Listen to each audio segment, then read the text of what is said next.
नमस्कार, सत श्री अकाल, राम राम सा, हमारी वणक्कम। आप सभी का ऑल न्यूज मीडिया में फिर से स्वागत है। मैं आपकी होस्ट गायत्री देवी और हमारे साथ जुड़े हुए हैं डॉक्टर अविनाश सिंह की फैक्ट यूट्यूब चैनल से। नए व्यूअर्स की इन्फॉर्मेशन के लिए बता दूं, अविनाश भाई यूट्यूबर नहीं है, बाय हॉबी है। इसलिए मन करता है तो रात को 12 और 2 बजे भी शो कर लेते हैं ये। इनका मेन प्रोफेशन है ये, he is a data scientist. आजकल एक किताब लिखने में बिजी है, मैंने डिस्क्लोज कर दिया, डांट पड़ेगी।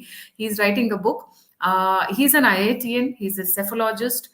बहुत सारे पॉलिटिशियंस की क्या बोलते हैं, सोशल मीडिया प्रोफाइलिंग में, या जो उनका जो डेटा प्रोसेसिंग होता है, डेटा एनालिसिस होता है, ग्राउंड रिपोर्ट्स होती हैं, वो तैयार करने में मदद करते हैं पीछे से। ये इनका मेन प्रोफेशन है और यूट्यूब इनका एज ए सेड हॉबी है। तो इनके चैनल को भी लाइक, सब्सक्राइब और शेयर करना ना भूलें। आज जो हम आए हैं, एक इंटरेस्टिंग मुद्दे के साथ आए हैं और हम वो पॉइंट्स डिस्कस करेंगे। पहले जो मीडिया अभी कतरा रही है, मैं बोलूंगी डर रही है कि 4 जून को जब रिजल्ट आएगा और जब उसके बाद पीएम मोदी, नरेंद्र मोदी शपथ ग्रहण करेंगे, तो कौन से ऐसे रिफॉर्म्स है जो वो लेकर आने वाले हैं, जिससे बहुत लोग सोचकर अभी से उनके रोंगटे खड़े हो रहे हैं। क्योंकि मुझे ये सोच के बड़ी खुशी हो रही है, क्योंकि ये जो टर्म होगा, जिस तरीके से वो खुद बोलते हैं या उनके बारे में लोग बोलते हैं कि वो रौद्र रूप में होंगे, और इस बार जो रिफॉर्म्स होंगे वो भारत के आने वाले फ्यूचर के लिए, जिसको बोलते हैं फाउंडेशन तैयार करेंगे, एक ब्राइट फ्यूचर के लिए। अविनाश भाई, a very warm welcome on the show. The stage is all yours. जी। आपको नमस्कार, सभी दर्शकों को मेरा नमस्कार। आपने बिल्कुल ठीक कहा कि जो तीसरा कार्यकाल प्रधानमंत्री नरेंद्र मोदी का होगा वो बड़े रिफॉर्म का दौर होगा और ये रिफॉर्म करना ही पड़ेगा। मतलब ऐसा नहीं है कि आप इन रिफॉर्म्स को लौटा सकती हैं या आप इन रिफॉर्म्स को ऐसे कर सकते हैं कि नहीं नहीं, ये इस रिफॉर्म्स को करने की जरूरत नहीं है या ये रिफॉर्म्स नहीं होंगे तब भी काम चल जाएगा। एक उसमें से सबसे बड़ा रिफॉर्म है पुलिस रिफॉर्म। अब तक इस देश में पुलिस रिफॉर्म के नाम पर दो तीन चीजें होती रही हैं कि पुलिस को नई गाड़ी दे दिया, पुलिस के लिए कहीं थाना बनवा दिया, कुछ नया आर्म्स दे दिए उनको। ये सब चीजें होती रहेंगी, इस सब चीजों से काम नहीं चलने वाला है। मैं आपको गायत्री जी बता दूं कि इस देश में इंटरनल सिक्योरिटी की मैक्सिमम जिम्मेदारी, डेली वेजेस की जो सिक्योरिटीज होती हैं, त्योहार होते हैं, उसकी सारी जिम्मेदारी जो है वो पुलिस के कंधे पे है। लेकिन पुलिस को बहुत लोग उल्टा सीधा बोल करके करप्ट है, ये है, वो है, ऐसे निकल जाते हैं। लेकिन पुलिस किन परिस्थितियों में काम करती है, इसके ऊपर इस देश के अंदर चर्चा ही नहीं होती है। आपने कभी चर्चा नहीं सुनी होगी कि पुलिस, देखिए, पुलिस की बुराई के लिए तो बहुत चर्चाएं होती कि पुलिस ने यहां ऐसे नहीं किया, पुलिस वहां टाइम से नहीं पहुंची, पुलिस ने घूस ले लिया, पुलिस ने ये कर दिया, पुलिस ने वो कर दिया। देखिए, साइकोलॉजिकल बिहेवियर किस तरीके से काम करता है पुलिस का, किस तरीके से काम करता है पैरामिलिट्री का, और किस तरीके से काम करता है सेना का, यह समझना बहुत जरूरी होता है। आपने देखा होगा कि बॉर्डर पे भी सेना नहीं लगाई जाती है, बॉर्डर पे बॉर्डर सिक्योरिटी फोर्सेज लगाई जाती है, उसके अलग अलग नाम है, कहीं ITBP लगी हुई है, कहीं BSF लगी हुई है। सेना कब लगाई जाती है? आपात स्थिति पे, युद्ध की स्थिति में, या कहीं छोटे मोटे और भी कुछ मसले रहते हैं तो उसमें भी सेना एक्सपर्ट होती है, तो वहां पे उसकी मदद ली जाती है। लेकिन मेनली युद्ध के समय लगाई जाती है। पुलिस का जो काम है, पुलिस सेना की तरह क्यों नहीं हो सकती? पुलिस इसलिए सेना की तरह नहीं हो सकती कि गायत्री जी, पुलिस को उनके बीच में काम करना है जिनके बीच में रोज पुलिस रहती है, रोज रहती है। कोई वो दुश्मन नहीं है, वो पाकिस्तान और चीन नहीं है, वो भारत के ही लोग हैं। उसमें कुछ गड़बड़ियां हैं, उसमें कुछ चीजें हैं, उसको सुधारना होता है। इसलिए आपने देखा होगा कि पुलिस एकदम डायरेक्ट एक्शन नहीं ले लेती है, तुरंत कुछ भी बात हुई तो तुरंत डंडा गोली चलाना, इस तरीके का काम पुलिस नहीं करती और करना भी नहीं चाहिए, क्योंकि पुलिस का काम ये है नहीं। अब पुलिस किसी किसी राज्य में, किसी किसी जगह पे पुलिस की यह स्थिति है कि 12-12 घंटे, 14-14 घंटे काम करती है। 12 घंटे और 14 घंटे अगर कोई भी व्यक्ति काम करेगा तो आप मान करके चलिए कि उसकी क्षमता पे फर्क पड़ेगा और साथ के साथ उसकी जो साइकोलॉजी होगी उसके ऊपर फर्क पड़ेगा। इसलिए बहुत बार ऐसे काम पुलिस कर जाती है कि जनता पुलिस से नाराज हो जाती है कि पुलिस को ऐसा नहीं करना चाहिए था, और उसका खामियाजा उस प्रदेश की एग्जीक्यूटिव सरकार भी भुगतती है, चाहे वो कहीं की भी सरकार हो। तीसरी सबसे बड़ी चीज कि आप पुलिस लाइन घूम आइए, पूरे देश के किसी भी प्रदेश में पुलिस लाइन आप घूम लीजिए, कहीं पे भी स्थिति ठीक नहीं है। छोटे छोटे एक एक कमरे हैं, ठीक है ना, उनके वर्दी को लेकर के, उनके ड्यूटी को लेकर के, उनकी टाइमिंग को लेकर के भी बहुत सारे इश्यूज हैं। और सबसे बड़ा इशू है उनकी ट्रेनिंग को लेकर के। उनकी जो फिजिकल ट्रेनिंग है, जो आर्म्स ट्रेनिंग है, वो तो ठीक है, लेकिन उसकी उनकी साइकोलॉजिकल काउंसलिंग और उसकी ट्रेनिंग नहीं हो पाती है। ठीक है, आप आईपीएस की ट्रेनिंग करा देते हैं, कुछ दरोगा लोगों की ट्रेनिंग करा देते हैं, उससे काम नहीं चलेगा। आईपीएस जो होता है और जो जो उसके नीचे जो पीपीएस अधिकारी होते हैं या जो दरोगा होते हैं, वो हमेशा पब्लिक में नहीं रहते हैं। पब्लिक में रहता है उनका कांस्टेबल, उनका हेड कांस्टेबल, इस तरीके के लोग। उनकी ट्रेनिंग के लिए किसी भी प्रदेश के अंदर एक जबरदस्त इंफ्रास्ट्रक्चर नहीं है, एक चीज। दूसरी चीज कि उत्तर प्रदेश सरकार में योगी जी जब आए तो इन्होंने बहुत सारी चीजें की। जैसे उन्होंने पीएससी, अखिलेश यादव खत्म करने वाले थे तो उन्होंने पीएससी में भर्तियां की, पीएससी को मॉडर्नाइज कर रहे हैं। पीएससी भी पुलिस का ही एक बल है, जब कुछ आपात स्थिति होती है तो उसमें वो काम करता है। इसके अलावा उन्होंने स्क्वाड बनाया, जैसे टेरर स्क्वाड हो गया, कि जब अगर कुछ इस तरीके की चीजें होती हैं तो उसके लिए उसमें भी महिलाओं की एक बड़ी भागीदारी उन्होंने सुनिश्चित की। इस तरीके से तो कहीं कहीं जो मुख्यमंत्री सचेत है वो काम करता है, लेकिन बाकी लोग नहीं कर रहे हैं और उसकी बहुत जरूरत है। अगर आप खुदा न खास्ता कोई अगर इस तरीके की दिक्कत आ जाए देश के अंदर, भगवान न करे इस तरीके की दिक्कत आए, तो पुलिस प्रिपेयर नहीं होती। फिर एनएसजी बुलाओ, कमांडो बुलाओ, इसको बुलाओ, उसको बुलाओ, ये सब होता है, उसमें बहुत टाइम लग जाता है, जैसे आपने मुंबई में भी देखा होगा। ठीक है ना, एटीएस है, बहुत सारी जगह काम करती हैं, कुछ और भी फोर्सेज हैं वो काम करती हैं, लेकिन वो उतना प्रभावी नहीं है। इसको पूरा स्ट्रक्चर्ड करना पड़ेगा और इसको स्ट्रक्चर्ड ऐसे करना पड़ेगा कि अगर किसी बॉर्डर स्टेट, जैसे एक दूसरे का दूसरा स्टेट एक दूसरे से बॉर्डर शेयर कर रहा है, ठीक है, वहां पे अब इसे मान लीजिए कि कोई चीज भरतपुर में कोई घटना घटती है राजस्थान के, तो आगरा में इतनी मजबूत आपके पास पुलिस यूनिट होनी चाहिए और ट्रेंड ऑफिसर्स होने चाहिए और ट्रेंड कांस्टेबल आपके पास होने चाहिए कि 150 की जरूरत पड़े तो तुरंत उनको मूव करा ले जाओ वहां पे, है ना, ताकि किसी भी घटना को त्वरित रोका जा सके। ये होगा कैसे? ये होगा सबसे पहले पुलिस का जो इंफ्रास्ट्रक्चर है उसको मजबूत करना पड़ेगा। और मजबूत कब होगा? जब पुलिस रिफॉर्म होगा इस देश में। बहुत जरूरी है पुलिस रिफॉर्म करना। और अब जरूरी इसलिए और हो गया पुलिस रिफॉर्म करना क्योंकि आईपीसी और सीआरपीसी आपने बदल दिया है। 1 जुलाई 2024 से आईपीसी सीआरपीसी खत्म हो जाएंगी, भारतीय न्याय संहिता लागू हो जाएंगी। उसके लिए भी ट्रेनिंग करानी पड़ेगी आपको, उसका इंप्लीमेंटेशन सही से हो। आपने दंड को हटा के न्याय तो कर दिया, ये किताब में कर दिया, कानून में कर दिया, लेकिन उसका इंप्लीमेंटेशन लास्ट माइल्स जो है उसको पुलिस को करना है। और जब आपकी पुलिस स्वस्थ होगी, जब आपकी पुलिस फिजिकल फिट होगी, जब आपकी पुलिस मेंटल फिट होगी, तभी उस काम को कर पाएगी। तो ये बहुत जरूरी है। दूसरा रिफॉर्म, अब तो पुलिस मान लीजिए पुलिस रिफॉर्म हो गया, चलिए उसकी तो बात ही नहीं है।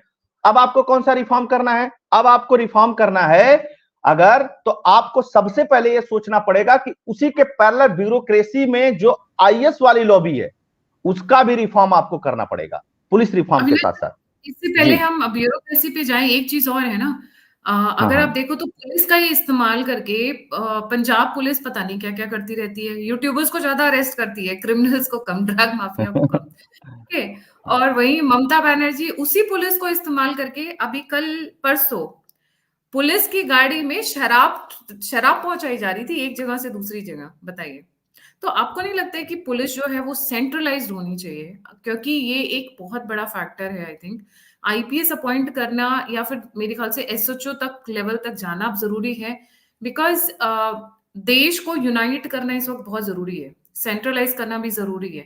यहाँ पर लोग देश को तोड़ने की तैयारी कर रहे हैं। एक सैम पिट्रोडा का बयान आपने सुना होगा कि नॉर्थ ईस्ट के लोग चाइनीज की तरह दिखते हैं, साउथ इंडियन लोग अफ्रीकन दिखते हैं, नॉर्थ इंडियन लोग यूरोपियन दिखते हैं, और पता नहीं कहाँ कहाँ का बल्कनाइज करने की कोशिश कर रहे हैं।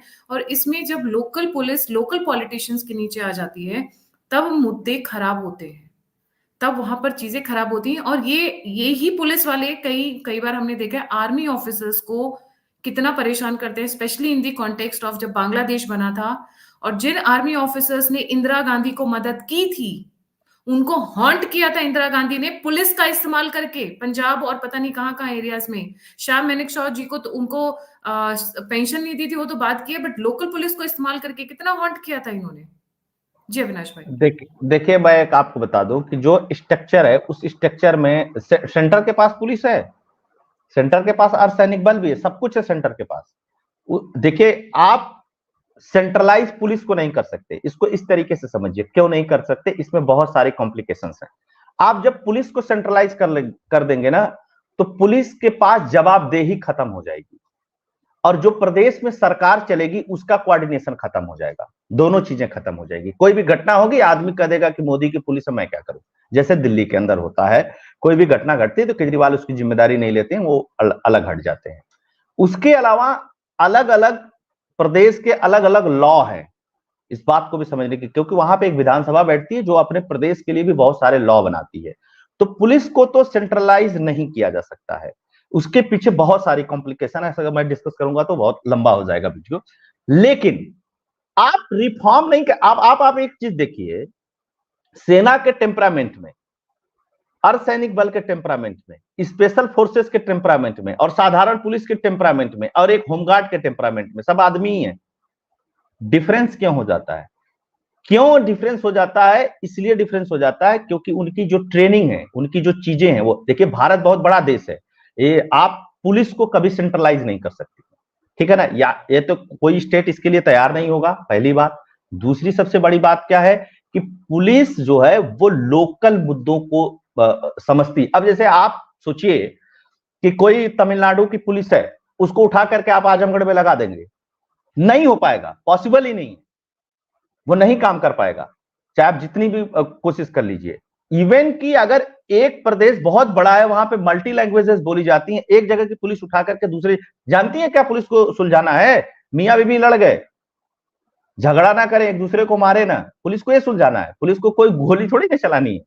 इसके लिए जो जो चीजें आप बता रही हैं, अगर उसको रोकना है तो उसके लिए हमारे पास जो है वो स्पेशल फोर्सेस की तादाद बढ़ानी पड़ेगी, कैपेबल फोर्सेस की तादाद बढ़ानी पड़ेगी।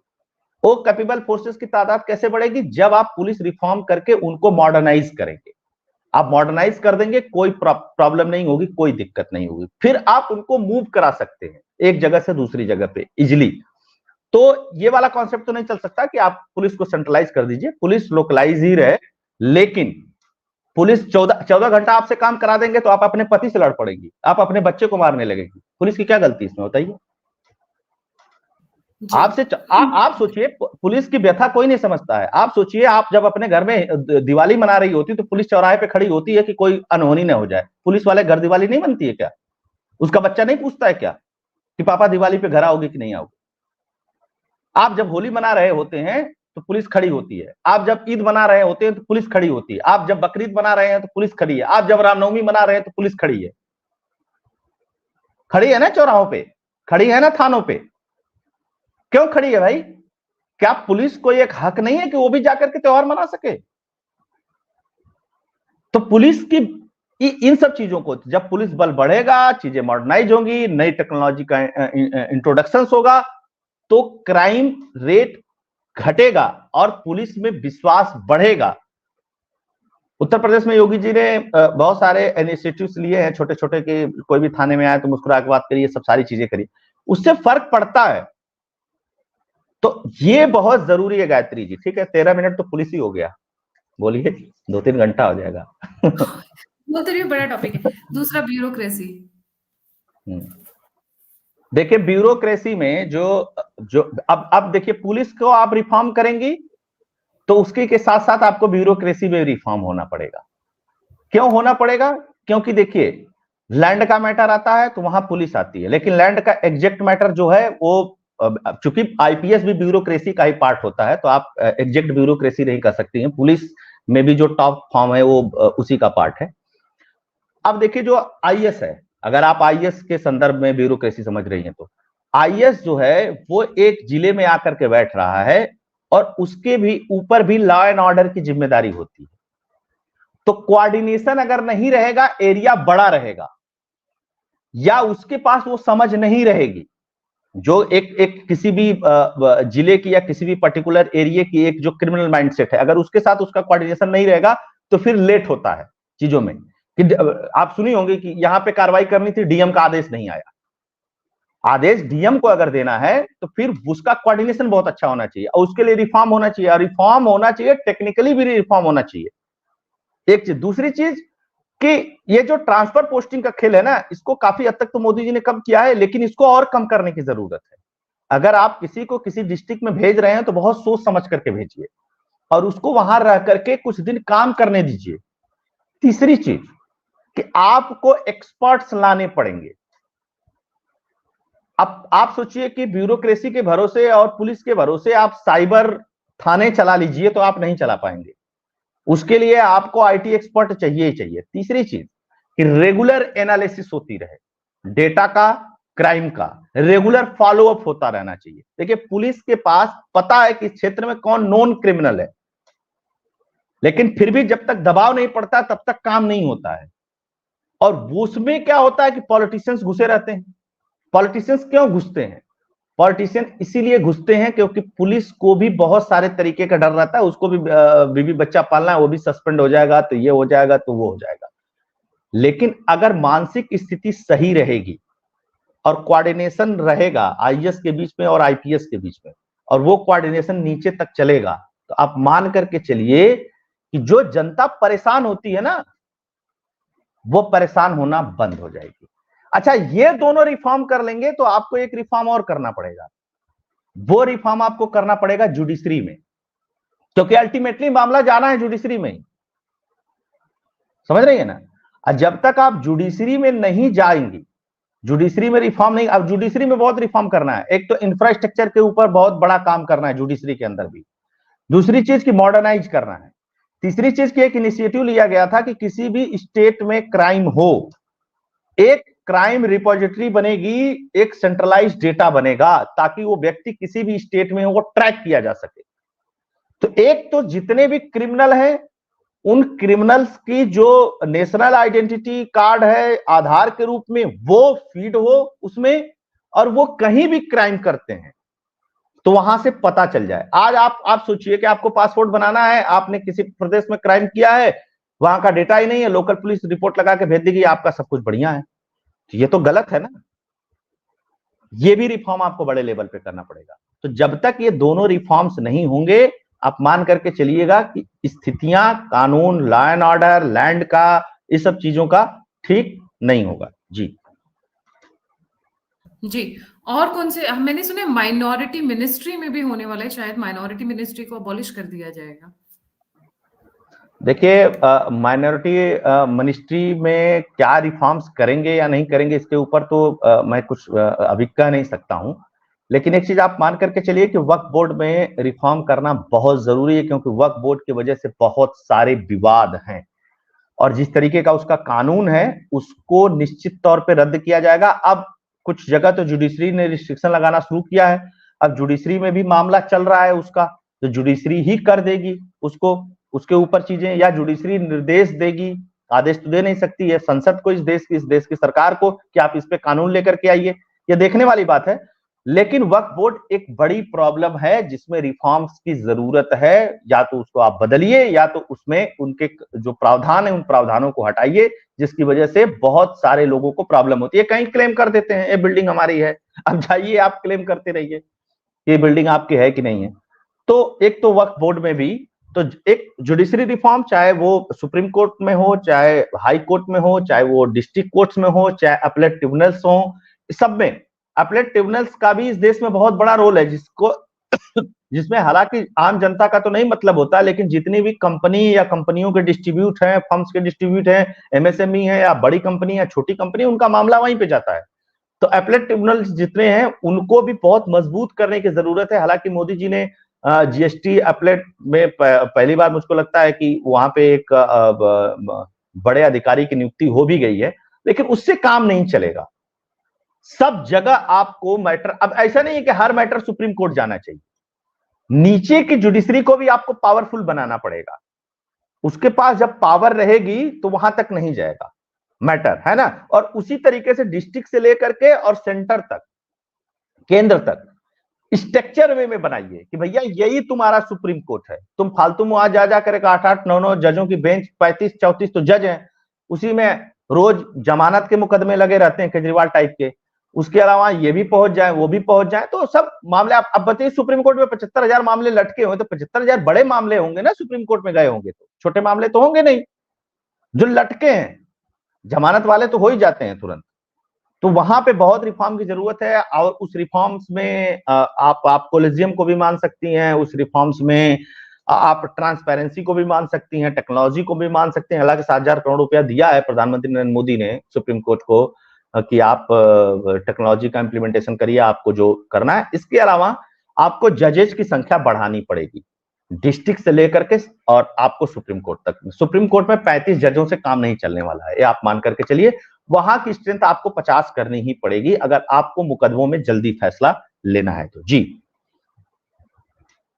अविनाश भाई, हो सकता है आप जो कह रहे हैं माइनॉरिटी मिनिस्ट्री पे, पर एक चीज मैं बहुत सुन रही हूँ कि अगर माइनॉरिटी मिनिस्ट्री को अबॉलिश नहीं भी किया, खत्म नहीं भी किया, पर उसमें चेंजेस जरूर आने वाले हैं, specially at least starting with defining what is minority.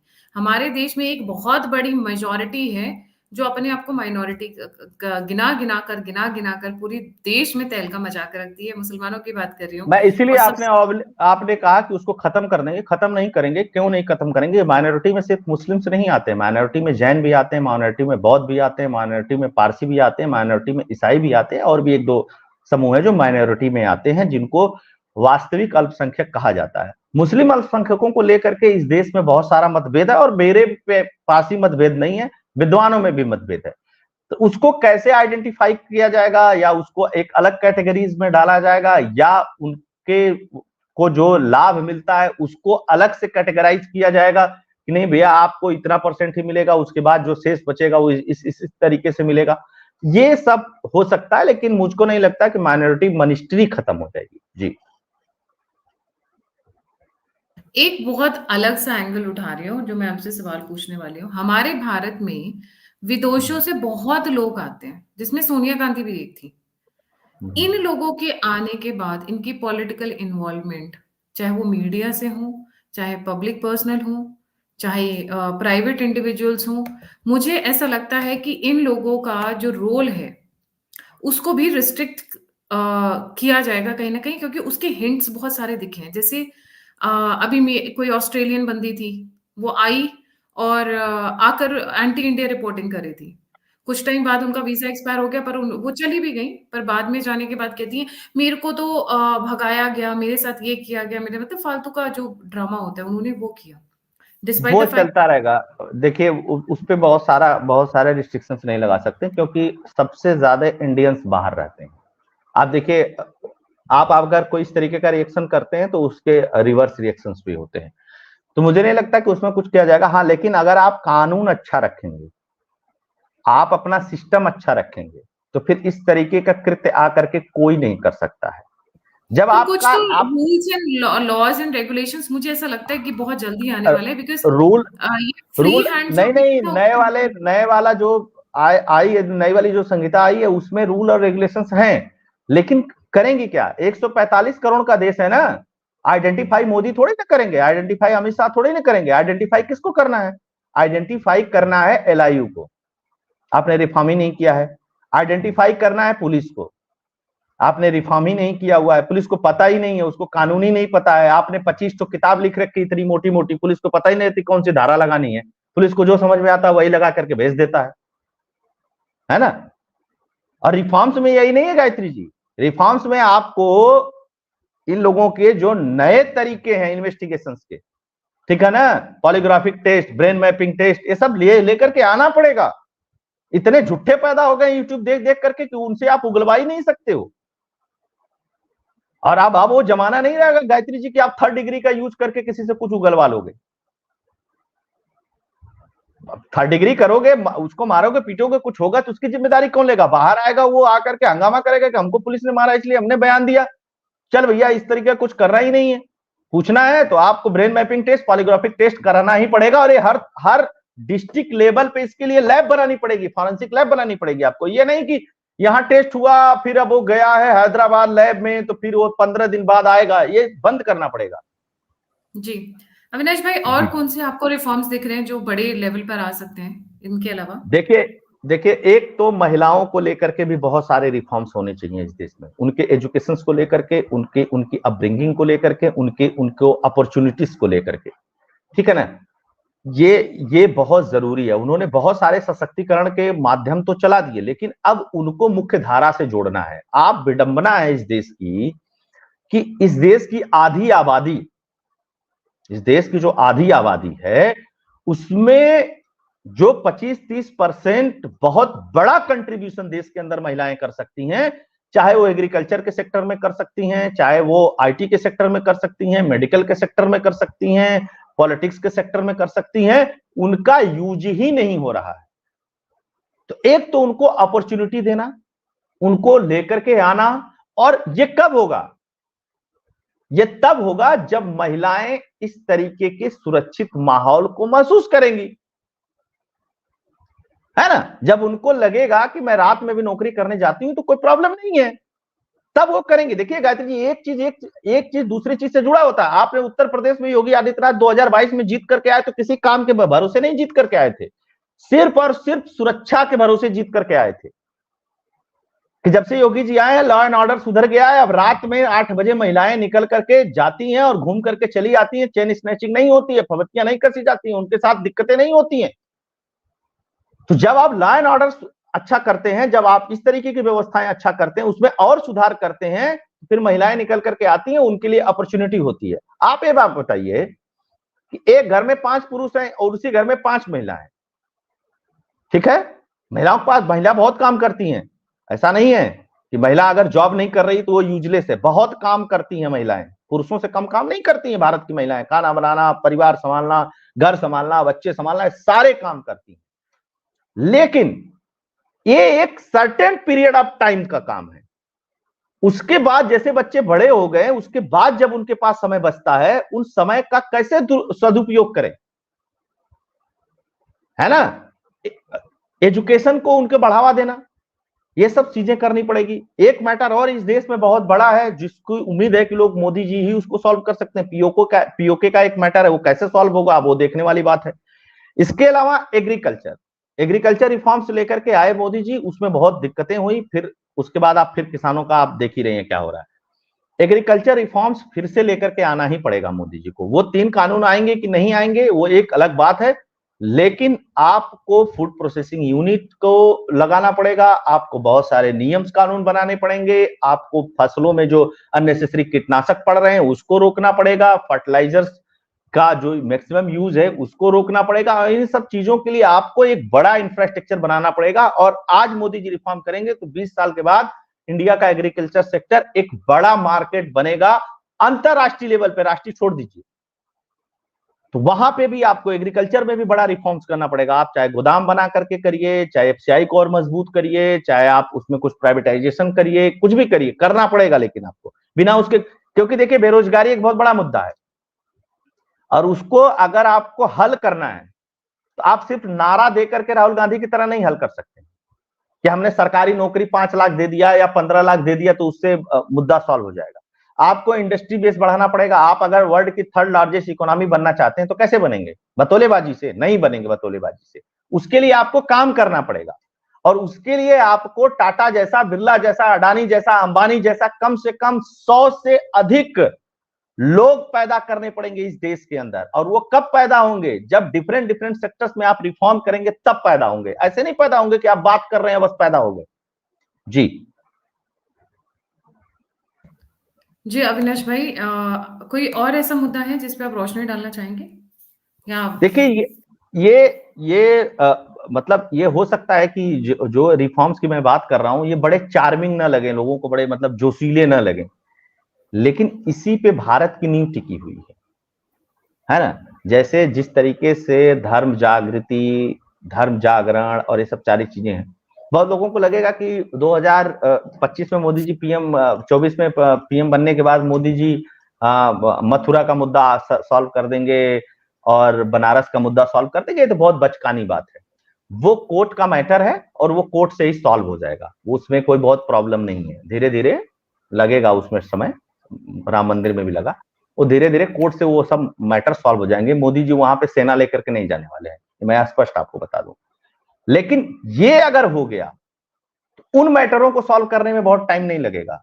वो तो सब मैटर अपने मतलब कब्जे के मैटर है वो, तो उसको जुडिशरी से सॉल्व कराएंगे मोदी जी, लेकिन बाकी सब सारी चीजें करनी बहुत जरूरी है, क्योंकि फिर से वही स्थिति पैदा हो जाएगी मनमोहन सिंह के लास्ट कार्यकाल वाली, अनऑर्गेनाइज हो जाएगा सब कुछ।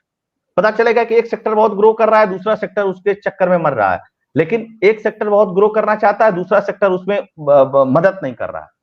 आपको सब जगह आपको इंडस्ट्री बेस बढ़ाना पड़ेगा, आपको नया एनर्जी पॉलिसीज बनानी पड़ेंगी, एनर्जी के लिए नए तरीके से आपको सोचना पड़ेगा। देश बहुत बड़ा है, देश बहुत छोटा थोड़ी ना है। हमको 2 करोड़ 5 करोड़ वाले जर्मनी और फ्रांस थोड़ी ना है, हम 150 करोड़ वाले हैं। 150 करोड़ वाले की उपयोगिता, 150 करोड़ वाले की संभावना और 150 करोड़ वाले की जरूरतें दूसरी होती हैं, है ना। हम 1-1 लीटर पेट्रोल खर्च करेंगे ना, तो हम 150 लीटर पेट्रोल खर्च कर देंगे, 150 करोड़ लीटर पेट्रोल खर्च कर देंगे। और अगर फ्रांस वाले 5-5 लीटर भी करेंगे ना, तो 40 करोड़ पेट्रोल खर्च करेंगे। ये अंतर है हमारे और उनके, उनसे आप नहीं चीज सकते। दूसरी चीज की कल्चरल, हमारा देश बहुत डिफरेंट रीजन में डिफरेंट कल्चर्स हैं, उनको प्रोटेक्ट करके वहां से रोजगार पैदा करना, मंदिर इकोनॉमी को और मजबूत करना हर स्टेट की, ये सब सारी चीजें आपको और बेहतर करनी पड़ेगी। जी बिल्कुल। Thank you so much Avinash भाई फॉर ज्वाइनिंग। जाने से पहले सभी व्यूअर्स से रिक्वेस्ट है, अगर आप मुझसे कनेक्ट करना चाहते हैं तो गायत्री TAM और अविनाश भाई का channel the key fact YouTube channel please like, subscribe और शेयर करना ना भूलें। अगर आप मुझे कंट्रीब्यूट करना चाहते हैं तो यूपीए स्क्रीन के ऊपर है। फीडबैक देना चाहते हैं, जुड़ना चाहते हैं, सभी लिंक्स डिस्क्रिप्शन बॉक्स में। इनका चैनल जरूर सब्सक्राइब कर लेना, बहुत अच्छा काम कर रहे हैं, बहुत अच्छी बात करते हैं। सो इनका अविनाश भाई का चैनल की fact YouTube channel, don't forget to like, subscribe and share once again. इसी के साथ जय हिंद, जय श्री राम, हर हर महादेव। जय हिंद, जय श्री राम, हर हर महादेव।